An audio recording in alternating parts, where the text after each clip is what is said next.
Mapagpalang araw mga kapanalig ko kay Kristo, ang inyong brother Nico Cruz. Kumusta po kayo? Bago po ang lahat, God is forever in control. Sabayan niyo po ako mga kapanalig. Lord Jesus, I love you so much. Teach me to love you more. Holy Spirit, I accept your invitation to love your words, to embrace your words, and to walk in total obedience to your words. In Jesus' name. Amen. Amen and amen. Shout out sa akin kay Romy. Abundance na abundance. Lagi ang kanyang comments. Salamat sa Panginoon. Very successful ang surgery ng aking bilas na si Glenn sa Montreal, Canada, sa kanyang kidney stone. At talagang God is forever in control. Isa pong palakpak sa Panginoon. Talagang God is always a good God. Yan po ang napakagandang quotation ni WCS William Clement Stone. Nabuhay siya ng 100 taon, 1902 hanggang 2002. Tinarget nga niyang mabuhay ng 104 o kaya 110. Ang lapit. So bakit kaya nabuhay ng matagal si W. Clement Stone? Malamang marami siyang mga gandang ginawa. Malamang siya ay giver. Talagang likas na likas. Sa pagkabata pa lang, nagbebenta ng dyaryo at the age of 6. Ang kanyang maliit na kinikita ay binibigay sa kanyang nanay. At nung ibinili niya ng bulaklak ang kanyang nanay, ay ganun siya kasaya kasi ang nanay niya sayang-saya. At pinamalita sa kanilang mga kapitbahay hanggang lumipas ang mga maraming taon. Binabanggit yun ng nanay niya sa kanya, kaya nga doon siya nagdesisyon, masarap pala magkapera. Lalong-lalo na pagka ang pera mo ay ginagastos mo sa mahal mo sa buhay. Na mayroong katuturan, siyempre, hindi yung luho lamang. Iba po yun, yung ibibili mo ng ibibili ng something valuable para masunod ang luho ng yung sinisinta na nababaong ka na sa utang, inuutang mo sa credit card mo, mali na po yun. Yung kay WCS ay napakaganda na sa murang edad niya nalaman niya na giving is the beginning of blessings. Yan po ang napakagandang quote ni Dr. Mike Murdock sa kanyang librong The 58 Leadership Secrets ni Lord Jesus Christ. Dr. Mike Murdock, Bible-based po yan.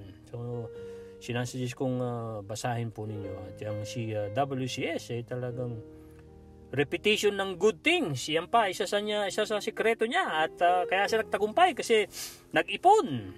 At ang kanyang business no 1922 na combined insurance sa halagang $100, yes, $100 sa Amerika. Sa Chicago niya ay tinayo yan 1922. Ngayon ay $1 billion company. Matagal-tagal na siyang wala, pero nakapag-establish siya ng legacy.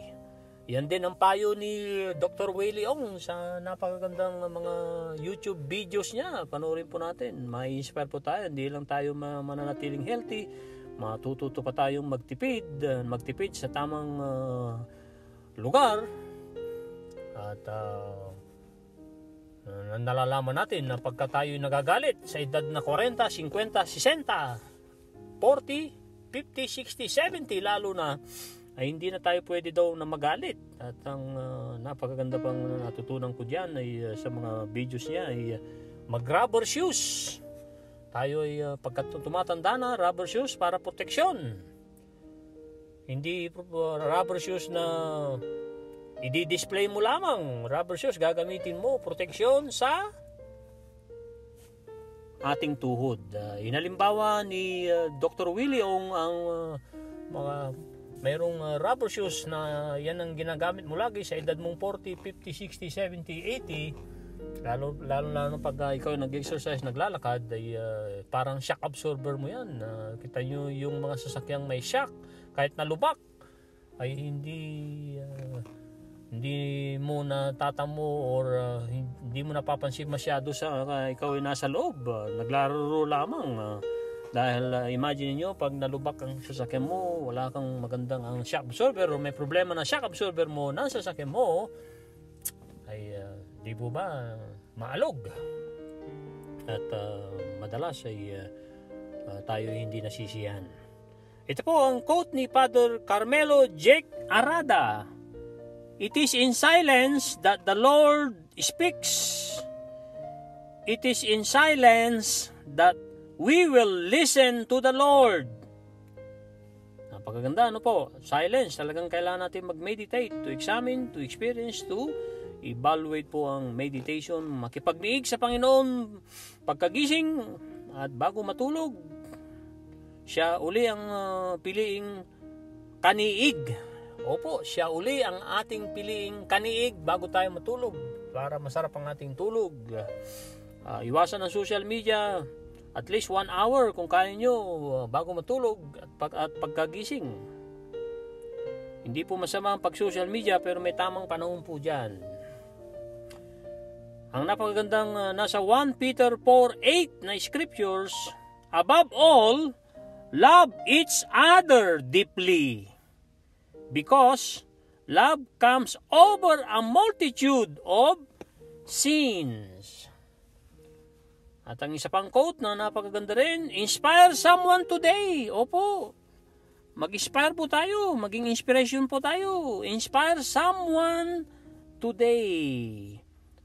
At magkaroon tayo ng safety climate. Opo, safety climate. Mahalaga po yan.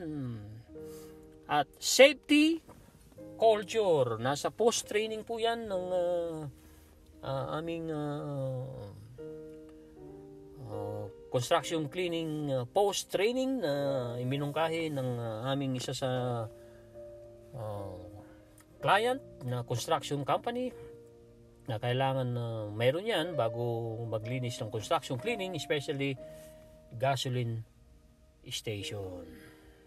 Tanong mga kapanalig, ano po ang uwi ninyo, mga notes sa episode 61? Turuan mo ang isip mo na hanapin ang tulong ko ng tuloy-tuloy ng tuloy-tuloy. Opo, ng tuloy-tuloy. Hindi yung manaka-naka lamang.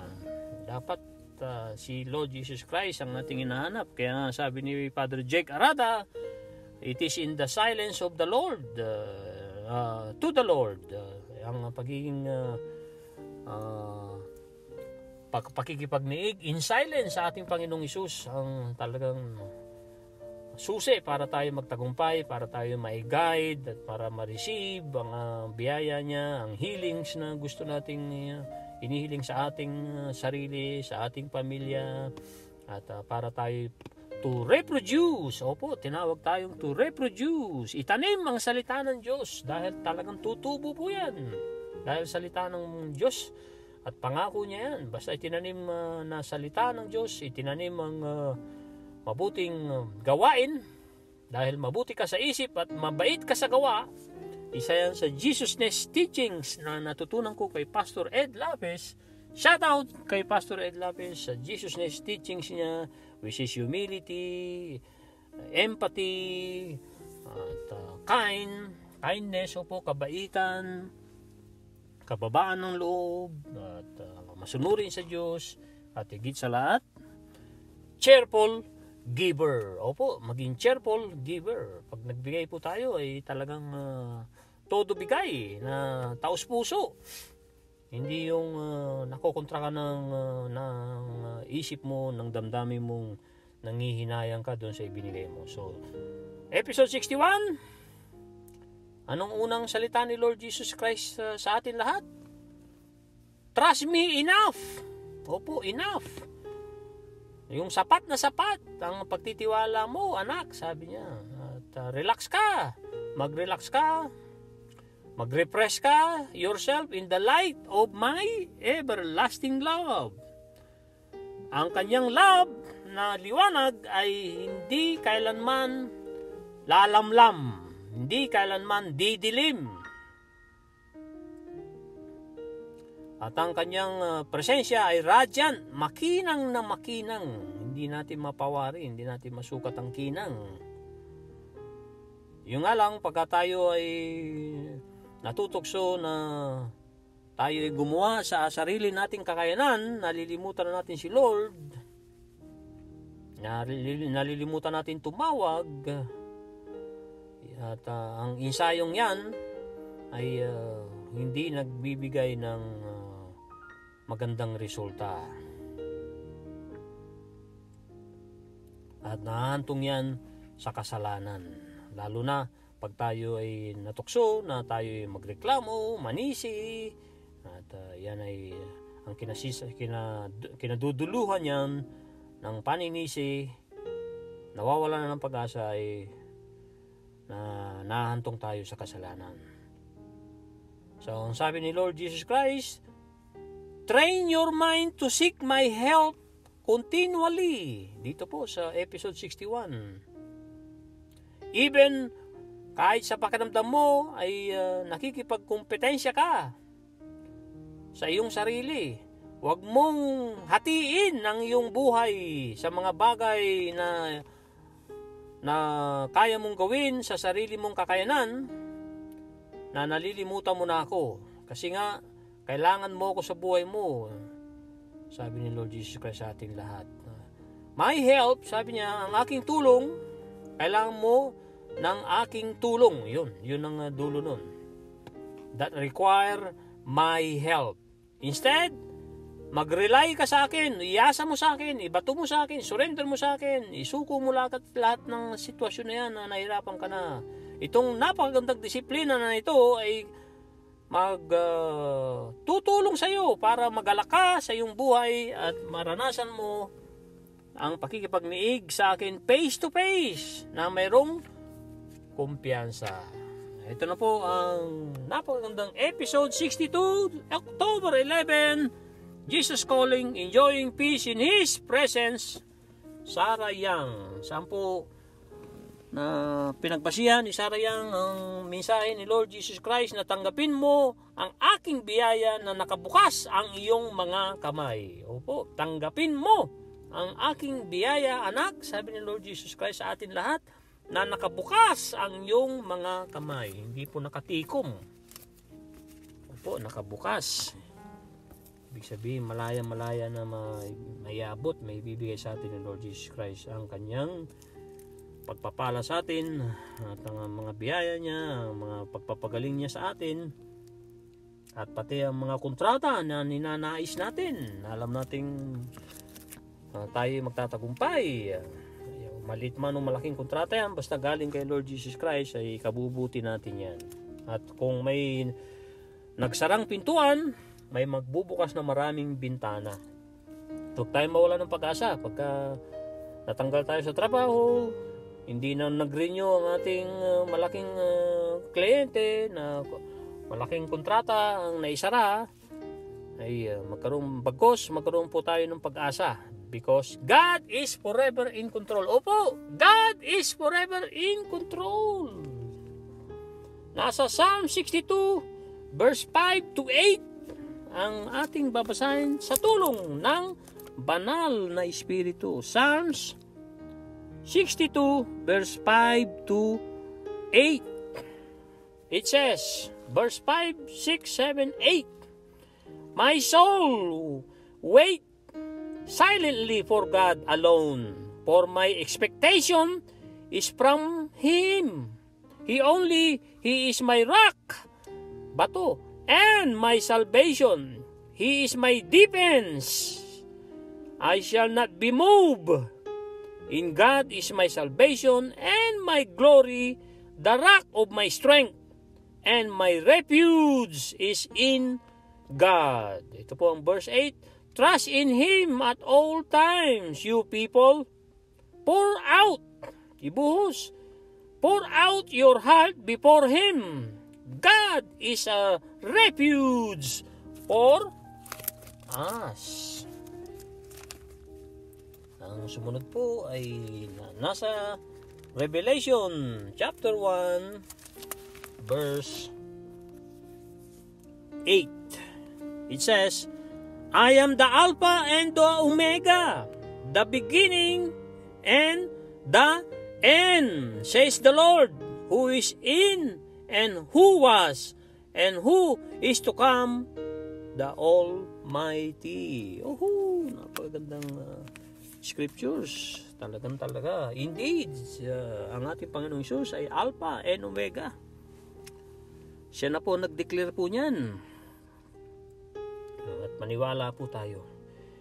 Nasa 1 Peter chapter 2 verse 9 ang susunod nating babasahin sa tulong ng Banal na Espiritu. It says, but you are a chosen generation, a royal priesthood.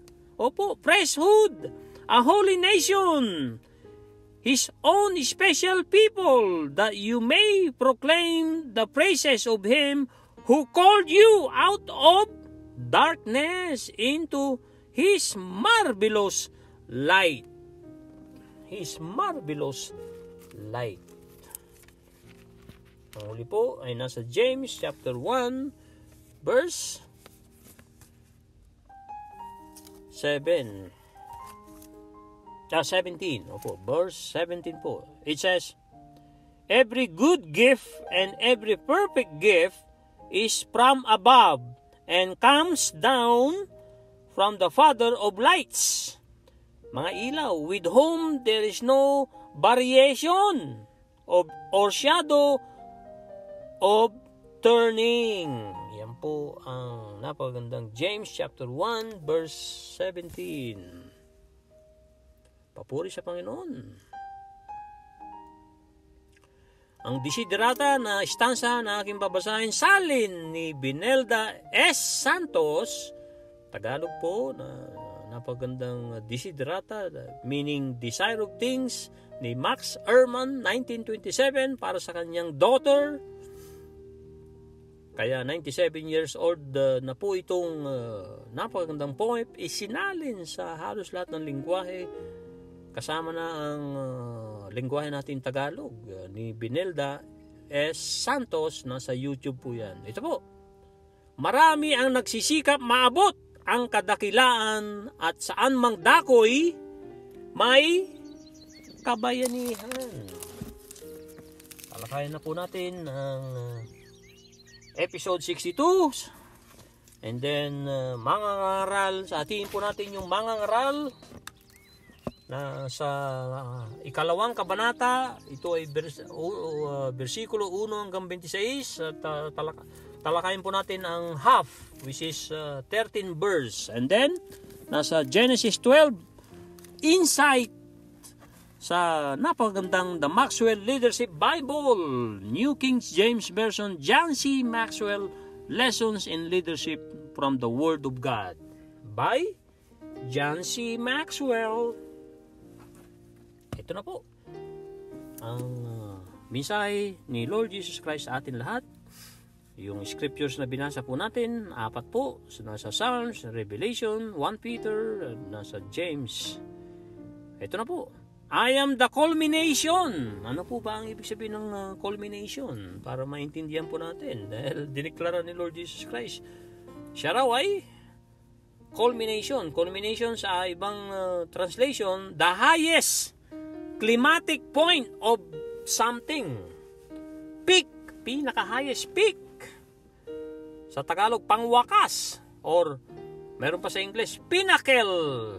Or, summit. Parang tuktok ng Mount Everest, summit ng Mount Everest, nakarating ng tao. Ng marami ng taong nakarating sa tuktok ng Mount Everest. Yan po ay peak or summit or pinnacle. So, I am the culmination of all your hopes and desires. Mga nasa mo, anak. I am the Alpha and the Omega, the first and the last, who is and was and is to come. Before you knew me, you expressed, past tense, your longing for me in hurtful ay nakakasakit, ways, hurtful ways. You were able so vulnerable. Vulnerable, ano po ang ibig sabihin ng vulnerable ay mahina or oppress. Oppress na tao or mahinang mga tao. Opo, tayong mga tao ay may kahinaan. Aminin po natin yan. At alam na alam ng Panginoon yan ang ating kahinaan. At ang kahinaan natin ay kalakasan niya. Lalo pag isinuko natin sa Kanya. Amen? So, you were ever so vulnerable to the evil around you in the world. But now, my presence safely shields.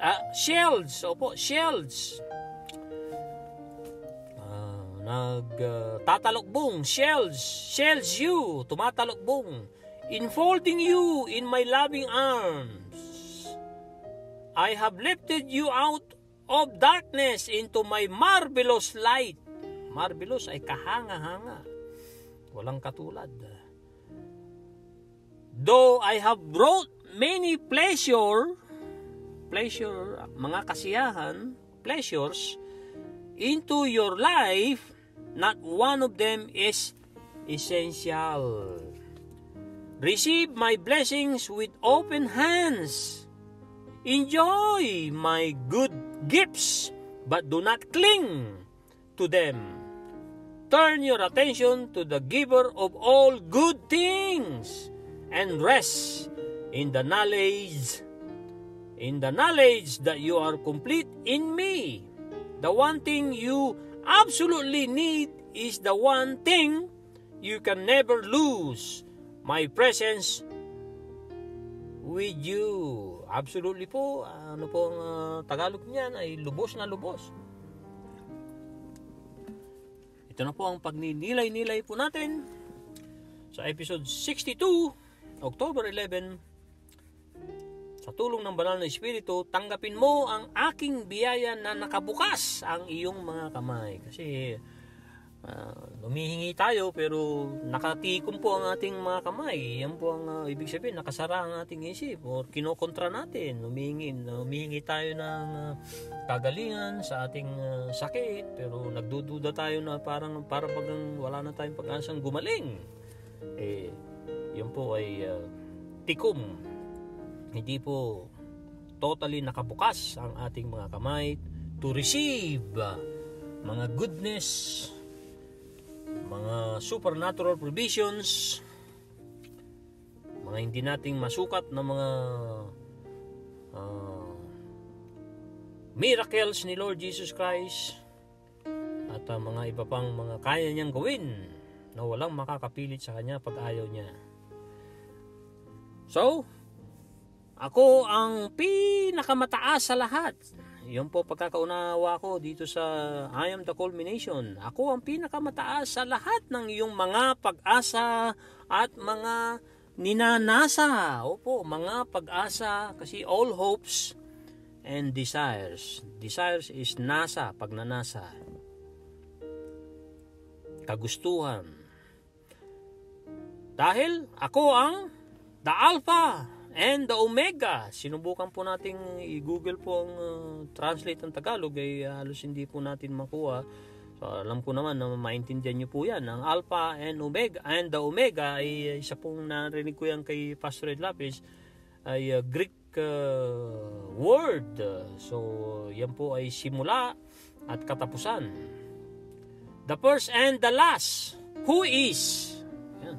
Ako ang una at ako ang huli at ako ay ako at ako ay yan at ako ay present at ako ay present ay ngayon at ako ay kahapon and siya ang darating. Bago mo nalaman at in-express, ibinigay or anong pinakamalapit na Tagalog po nitong express? Ipinagkaloob or isiniwalat. Opo, isiniwalat. Yung pangangailangan mo sa akin ay nakakasakit na mga paraan mo. Dahil alam ko, ikaw ay mahina or madaling matukso to the evil, sa kasamaan. Mahina ka na ikaw ay madala ni Diablo sa kasamaan. At yung mga nakapalibot sa iyo sa mundo. Pero ngayon, ang aking presensya ay nagtatalukbong sa iyo ng safe, ligtas. Nagtatalukbong sa iyo para maligtas ka. At enfolding you in my loving arms. Ikaw ay kayapos ko sa aking pagmamahal na braso, loving arms. At ikaw ay tinaas ko sa kadiliman sa pamamagitan ng aking kahangahangang ilaw.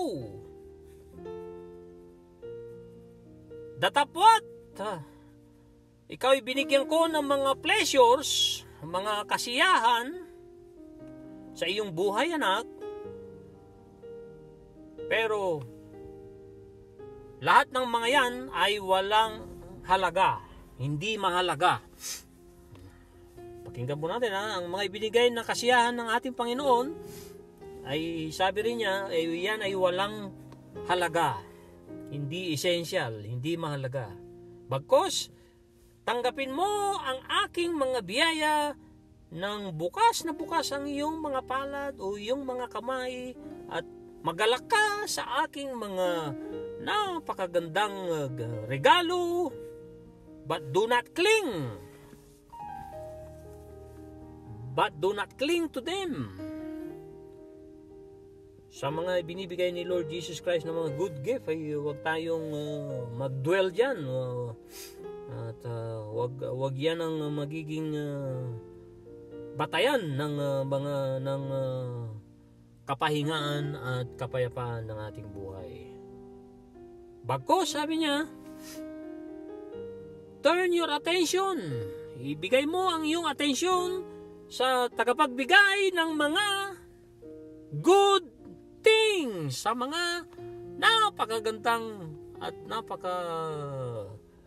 hindi mo mawaring goodness ng ating Panginoon. At magpahinga ka ng may kaisipan that ikaw ay kumpleto sa akin. Ikaw ay kumpleto. Huwag po nating isipin na tayo hati, tayo ay kulang. Tayo ay kumpleto na ginawa ng Panginoon. That you are complete in me. The one thing na isa sa bagay na lubos-lubos mong kailangan, na siya ang talagang siya ang dapat mong kailangan, na ako ang iyong kailangan at hindi mawawala sa iyo. Ito'y aking presensya sa iyo na hindi mawawala. Ito'y aking presensya sa iyo, anak. Palakpakan po natin ang ating Panginoong Hesus. Napagandang mensahe. Reviewin po natin yan kung papayagan tayo bukas sa episode 63 sa October 12. Kapanang birthday ng aking tatay bukas na siya ay yumao noong 1985. Opo. Ito na po ang mangangaral. Ikalawang kabanata, mangangaral. Sino pong sumulat niyan? Si King Solomon. Ikalawang kabanata, versikulo 1 hanggang 13. Kasi 26 po ito. Hindi tulad po ng kawikaan na binabasa natin ng buong aklat ng bawat kabanata. Pero dahil 31 chapters ang kawikaan or proverbs, ang mangangaral ay hindi po siya kumpletong araw-araw na mula 1 hanggang 31 o kaya hanggang 30. So, ito po, ang ikalawang kabanata. Kamangmangan ang maging makasarili. Opo, ulitin ko po ha. Kamangmangan ang maging makasarili. Sinabi ko sa aking sarili, halika, subukan mo kung ano ang kahulugan ng kaligayahan. Magpasya ka. Subalit ito man ay walang kabuluhan. Ang halakhak ay ipinalagay kong kahangalan at ang kaligayahan ay walang kabuluhan.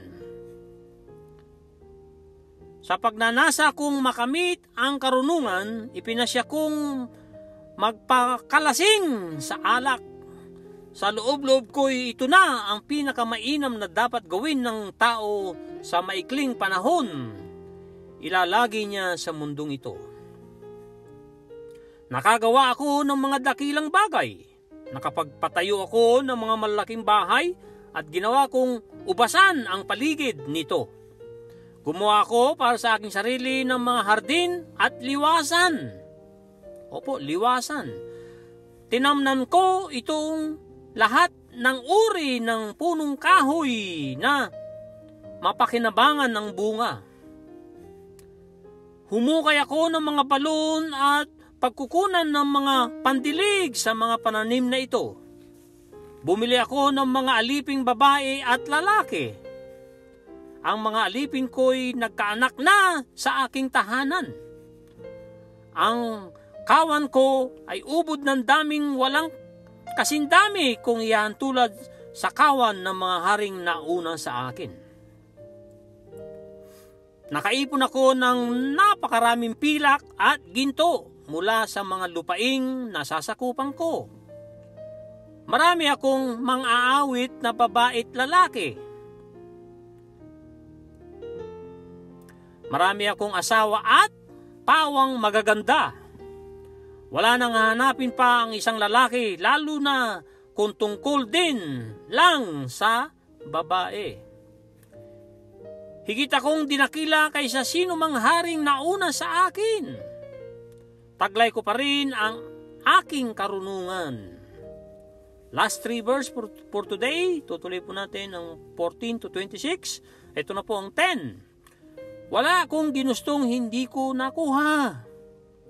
Ginagawa ko ang lahat ng aking magugustuhan.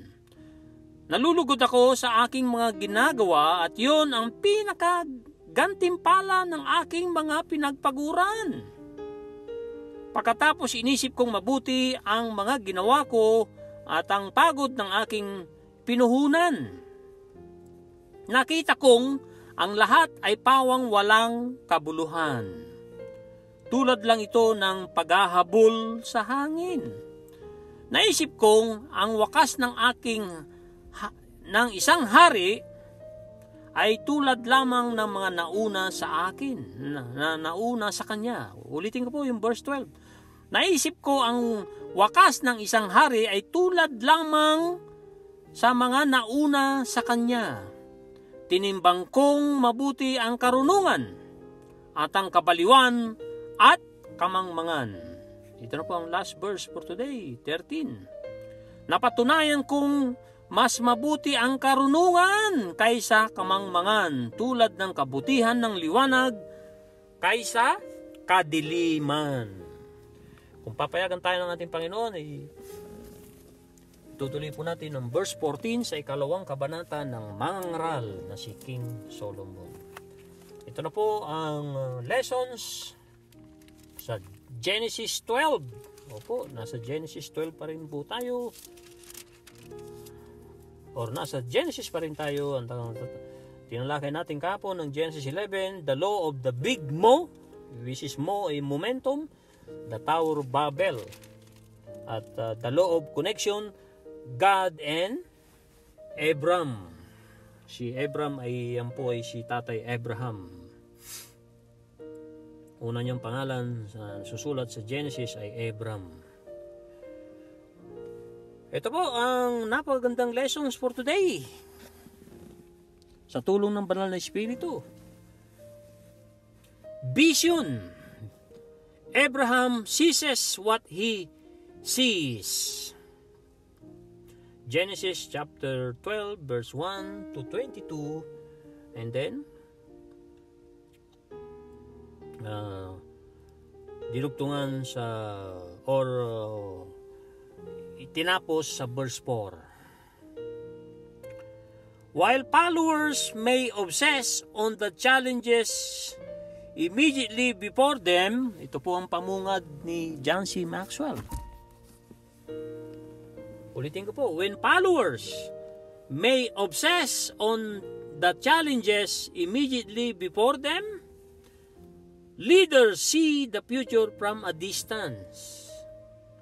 They dream dreams. Opo, they, tinutukoy maraming leader. They dream dreams not only about what can happen now, but also about what could happen in the next year, the next decade,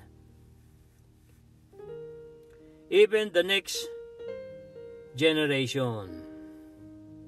When God told Abraham to leave the comfort of his home in Haran,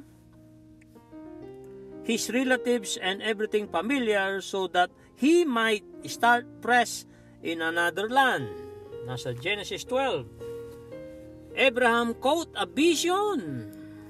God gave Abraham the hope of fathering ay maging ama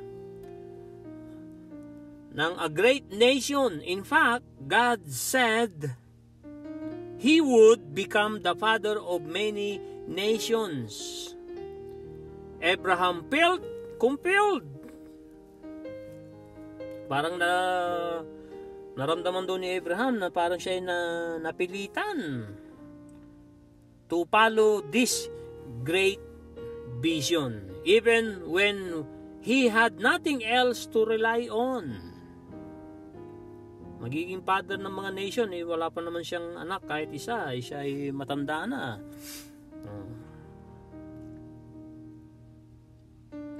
Lessons from Abraham on vision. Ito po ang susunod natin tatalakayin dito pa rin sa Genesis 12. By observing Abraham in Genesis 12 hanggang 22, we can learn the criteria for a God-given vision. Yes, for a God-given vision. Ito po yung mga ito hanggang 7 po. A God-given vision. Ito po ang next na words, mga words ni John C. Maxwell. A vision must, number 1, begin with God's priorities.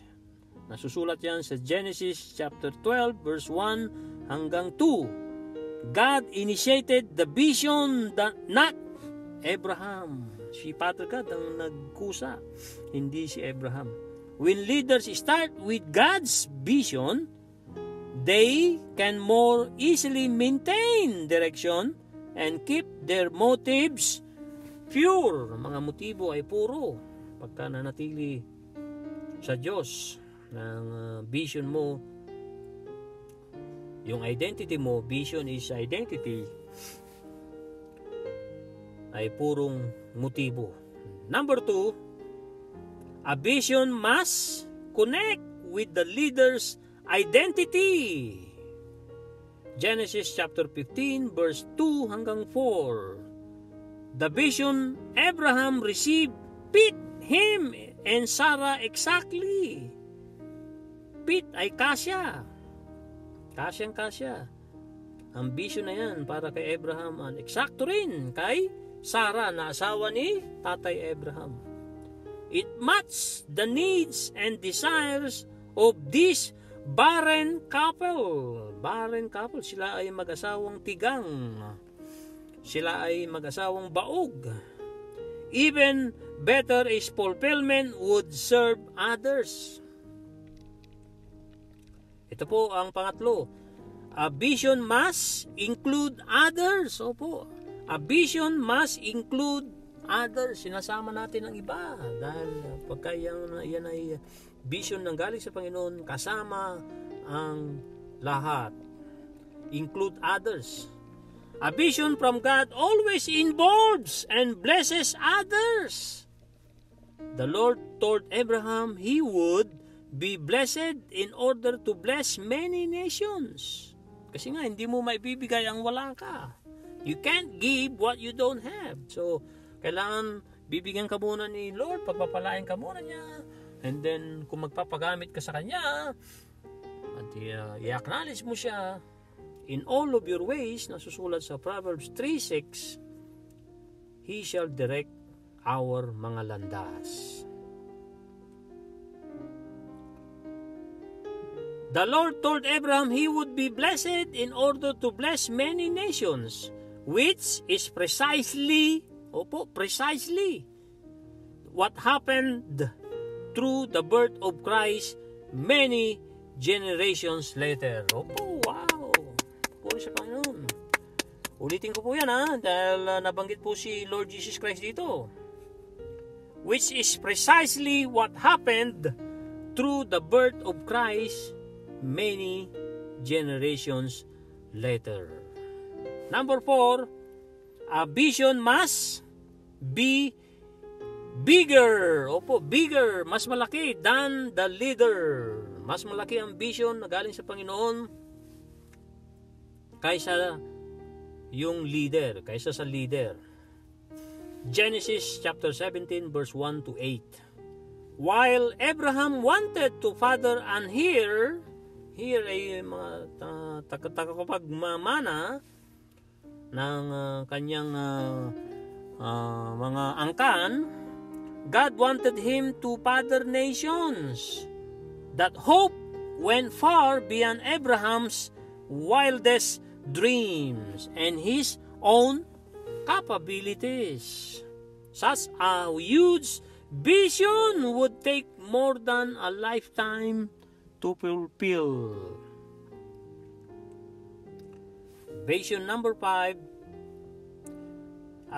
Vision must connect with the leader's deepest convictions, yung kanyang kalaliman na paniniwala, pananalig. Genesis chapter 18 verse 9 to 12. The vision that captured Abraham's heart, puso, mirrored nasalamin his strongest values. Opo, napakahalaga yan na mayroon po tayong values, strongest values, including his desire for a family and land, mga lupa. Number 6, a vision must be tangible. Nakikita po yan, tangible. Intangible hindi nakikita. Be tangible and easily communicated. Genesis chapter 15 verse 5. Opo, chapter 15 verse 5.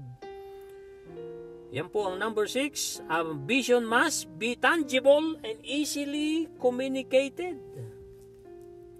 God gave Abraham a tangible picture of the vision. Look at the sands on the shore. Tingnan mo ang mga buhangin. He said, and the stars in the sky. These objects serve as a visual aids to help Abraham embrace and fulfill the vision. Panghuli po, a vision must have eternal value. Ang vision na galing sa Panginoon ay mayroong walang hanggang value. Genesis chapter 17 verse 19 hanggang 20. Sabi ng mga Canadian, 20. Abraham's visions went far beyond his life on earth and included more than wealth and fame. Opo, fame. His vision would affect the eternal destiny of millions. Opo, yung vision na galing sa Panginoon binigay ni Father God kay Abraham, na tinanggap naman ni Tatay Abraham, his vision would affect the eternal destiny of millions. Yan po ang ating kabuuan ng episode 62. Maraming salamat sa inyong lahat, mga kapanalig. Muli, ang inyong brother Nico Cruz nagpapasalamat na nagsasabi po sa inyong God is forever in control. Mag-subscribe, ibahagi, itanim ang mga salita ng Diyos. At tutubo ito sa panahon ng ating Panginoon. Opo, tutubo ang lahat ng mga salita ng Diyos na winiwika natin, na itinatanim natin, at mga ginagawa nating kabutihan. God is watching us. Amen? At ang iyong gratitude is an attitude that hooks us, opo, tayo, us, up to our source of supply. And the more grateful you are, the closer you become to your Maker, to the architect of the universe, to the spiritual core of your being. It is a phenomenal lesson. Measure our progress and adjust our plans and actions to become better aligned for success. Opo, for success. Ang huling quote na aking babasahin na napakaganda. Ang source ay si Caroline Melnick. Ito po yung mga quotes ni T. Harv Eker, isa pong Canadian na nasa US na. The number one reason most people don't get what they want is that they don't know what they want. When asked, people don't know what they want, get very clear about what you want and then go for it. If you want to change the fruits, you will first have to change the roots. Opo, basahin ko pa ng isang ulit, mga kapanalig. Napaganda po kasi. If you want to change the fruits, you will first have to change the roots. Kung gusto mong mabago ang bunga, ay kailangan palitan ang mga ugat. If you want to change the visible, you must first change the invisible. The invisible are things others cannot see. Like your thoughts, mga isip mo, and mga paniniwala mo, beliefs. Most of us run an autopilot and pay little attention to our thoughts and beliefs. Only when you do pay attention to these can you make changes. Can you make changes? That's it, mga kapanalig ko kay Kristo. Maraming salamat po ulit. God bless. At papuri sa Panginoon. Bye-bye now.